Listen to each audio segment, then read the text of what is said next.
Howdy doodly frienderinos, welcome back to another episode of Hot News. Got this Thursday edition for you, and yesterday was just an insane day when it came to tech news. So much got announced, not as much as we were hoping, but a good deal did come out. So we're going to talk about that after we talk about today's video sponsor. Hey friends, today's video sponsor is Keeps. I don't know if you know this, but 2 out of 3 guys will experience some form of male pattern baldness by the time they hit 35, which is only 5 years away from me. Anyways, the best way to prevent hair loss is to do something about it while you still have hair left, or in my case, don't do a 24-hour charity stream where you shave most of it off because you raised a lot of money. That would have been my easiest way, but Keeps is for the real type of actual hair loss. So the big thing is you can get treated from home with Keeps. You used to have to go to the doctor's office for your hair loss prescription, but now thanks to Keep, you can visit a doctor online and get your medication delivered right to your door. They make it easy and deliver your medication every 3 months, so you can say goodbye to pharmacy checkout lines and awkward doctor's visits and just trying to explain it.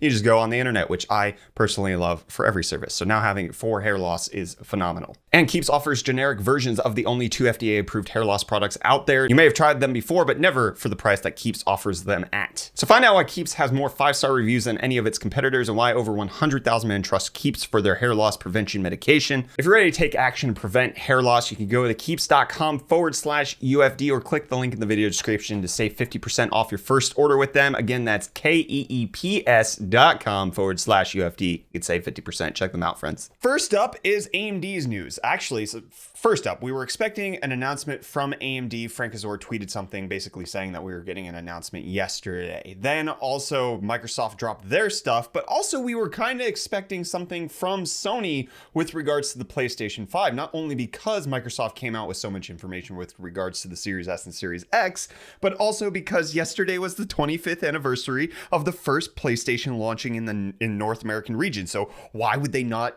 announce anything? Well, as of filming right now, which is 5 p.m. on September 9th, they've announced nothing. So we'll see where that goes. But AMD's announcement, let's talk about that, which is we know when we're getting the next gen stuff from AMD, which is an announcement of Zen 3 on October 8th and an announcement of RDNA 2 on October 28th. So make sure to mark your calendars for that. I wouldn't expect that products are going to become available these days, but more or less that we're going to see product unveilings at these points. We really don't have a ton of information. We do have some Zen 3 information we're going to talk about today in Hot News, but RDNA 2, Zen 3, the dates are kind of far away. RDNA 2 is not only launching after the 3080 and the 3090, but also because it's at the end of October, NVIDIA should have launched the RTX 3070 by then. So they must either be really far behind and not able to do this sooner, or alternatively really confident in what they have to actually present it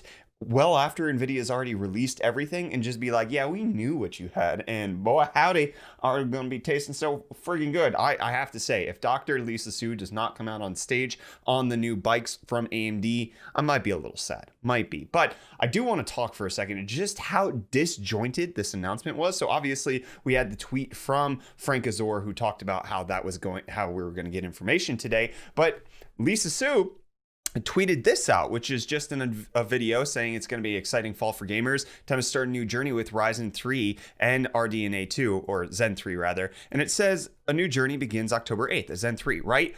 I assumed this meant that both events were happening this day, but no, you had to go over to Radeon RX to get the announcement that the GPUs, the RX 6000 series, are going to be announced on a different day. So even the CEO of the dang company didn't reveal the information properly. This on top of the fact that they are trying to do some like reveal in Fortnite really has me questioning the ability of marketing at AMD.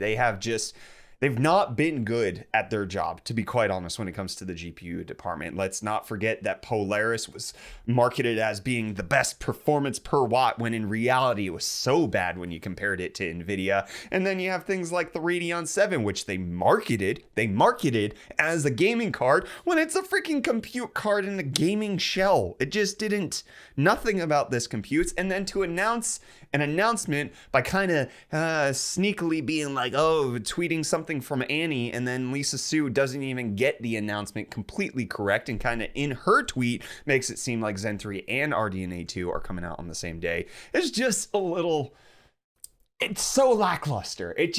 it's not what I expect from a multi-billion-dollar company. Some sort of cohesion here would be appreciated.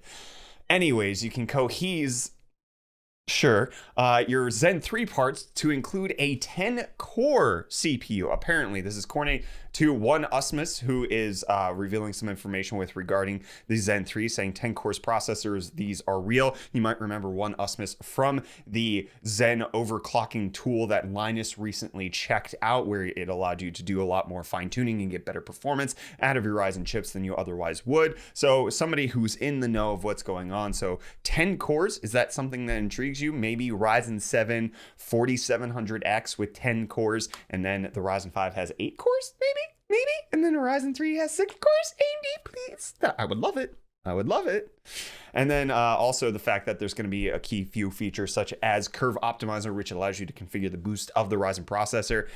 In addition, you'll be able to customize the frequency for each core without any restrictions. And then following up Infinity Fabric dividers, you can get memory controller frequency slightly higher in mixed modes, and it's just going to be a little bit changing. But 10 core Zen 3 CPU, does that excite you? 4700X with 10 cores, is that something you want? Would this be a Ryzen 9, Ryzen 7? Want to know what you guys are thinking of Zen 3 RDNA 2? Are you excited for the October announcements, or do you think it's a little bit too late, that you're kind of already going to have moved on to NVIDIA at that point? Let me know what you're thinking down below in the comments. But as I mentioned earlier, Microsoft hitting heavy on the 25th anniversary of the PlayStation original launch in North America, revealing the final pricing and availability of the Series X as well as the Series S. And you can see that it's $499 for the Series X, $299 for the Series S, and they're going to be available November 10th. Pre-orders open up on September 22nd. The big deal here is the Series X is 3 times as powerful as the Series S,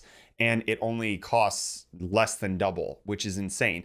I don't know how they're pricing it at $499. This is honestly super ridiculous. I actually covered this a bit more in depth on a video over on a Brainish channel, which you can check out right up there. But they are also going to be making the super affordable, really good next-gen consoles available in payment formats, where you can order them for $25 a month for 24 months with the Series S, which gets you Game Pass Ultimate, which includes all of the games that you want to play on that, as well as xCloud. And then for the Series X, it's only going to cost you $10 more a month for $35 a month, which just, there's no money down. It's a subscription service. I actually really like this. More kind of the mobile phone model, where really expensive purchases are now on a financing option. It makes a lot of sense, and it includes video games. Game Pass is like the big thing that Microsoft is doing, and they're doing it heckin' right.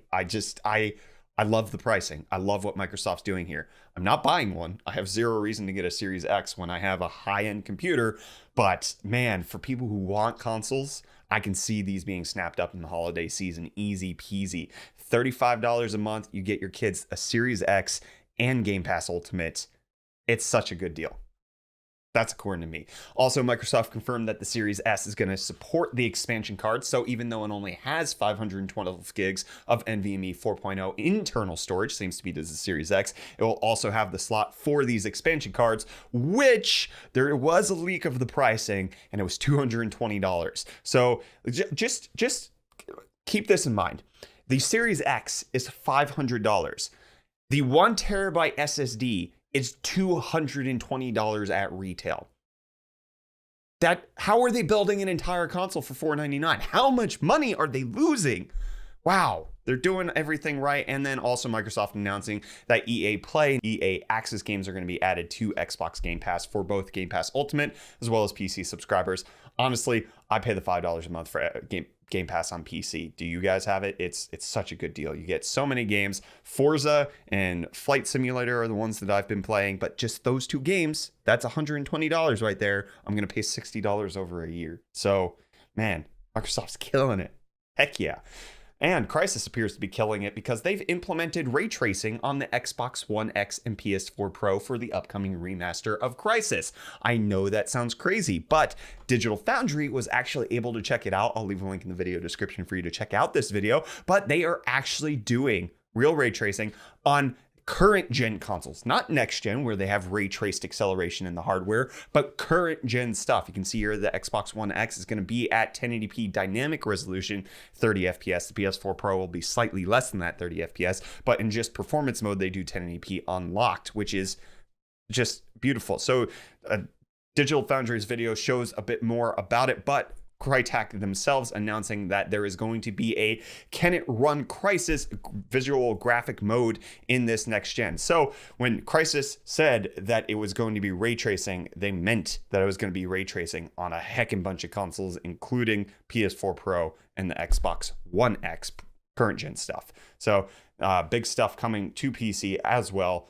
I'm excited for this. Are you guys excited for this? Let's talk about another Cryorig, which I love their coolers, released the R5 cooler, which I think is quite beautiful. Just kind of sad, as they're also announcing some fans. It's just kind of sad that Cryorig doesn't have any good pricing in the United States as of right now.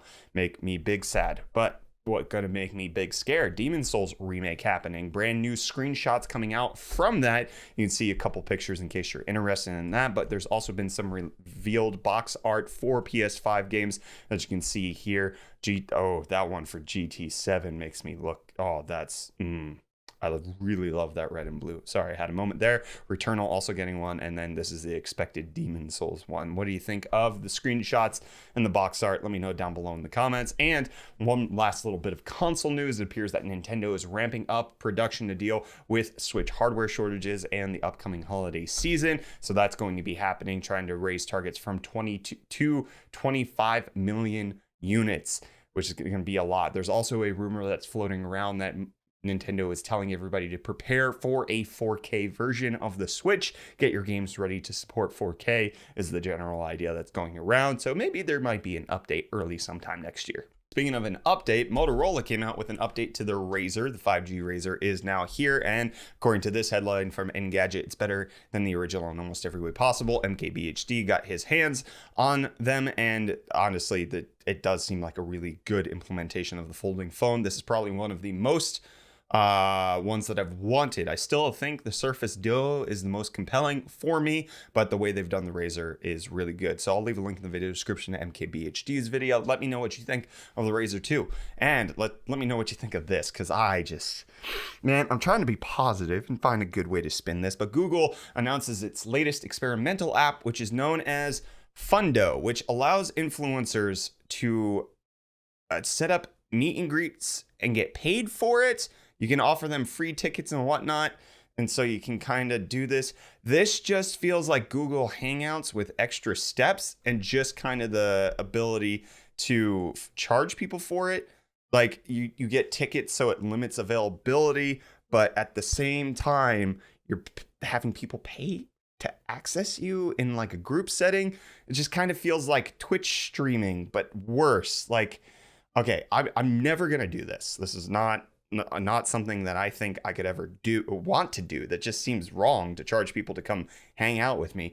Anyways, would you do this if I charged for this? Let's say it was $5 a ticket to come be part of like a 10-person like meet and greet where we chatted. Would you do this for me? Would you do this for another tech YouTuber? Is this like for other YouTubers in a different way that they're perceived than the tech industry? I don't get this. I'm never going to do this. Like, if you want to chat with us, come to freaking our Twitch streams, twitch.tv/UFDisciple. I'll chat with you there. You want to chat face to face?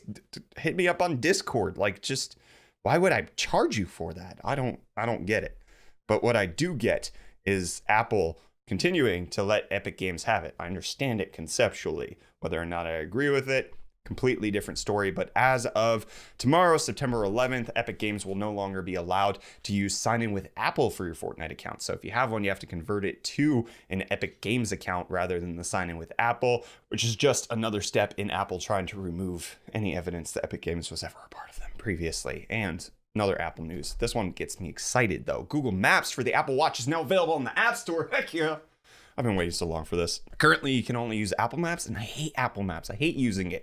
You can't input anything on your watch. You have to actually do it on your phone, but then it gives you all of the details on your watch, which I've been waiting so long for this. I'm so glad it's finally here. Yes, just like when Spotify finally came to the Apple Watch. This is just like these should have been here. And I don't know if this should be here, but Razer announcing a partnership with Five Gums or whatever it's called, and the Gamer Gum Gaming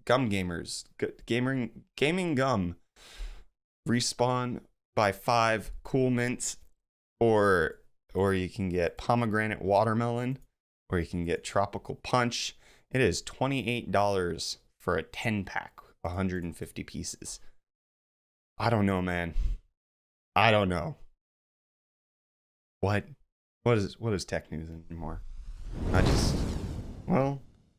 What is this? I'm just flabbergasted at how to land this ship. Probably. Let's talk about today's video sponsor. Don't forget about today's video sponsor, Keeps. Go to keeps.com/UFD to save 50% off your first order with them. Prevent hair loss before it happens to you. And also don't put yourself in situations where you got to get rid of your hair because people donate to you. It's bad. It's bad for the hair. And that's going to be it, friends. It's just, oh man. Big stuff, big Navi. Zen 3. We're waiting on that RTX 30 series. Let me know what you thought of everything from the tech news down below. In the comment, hit the like button if you enjoyed this video. Get subscribed, stay up to date on all of our tech related content. Don't forget to come check us out over on Twitch, twitch.tv/UFToskipple. And I will see you in the next whatever we do here. Bye.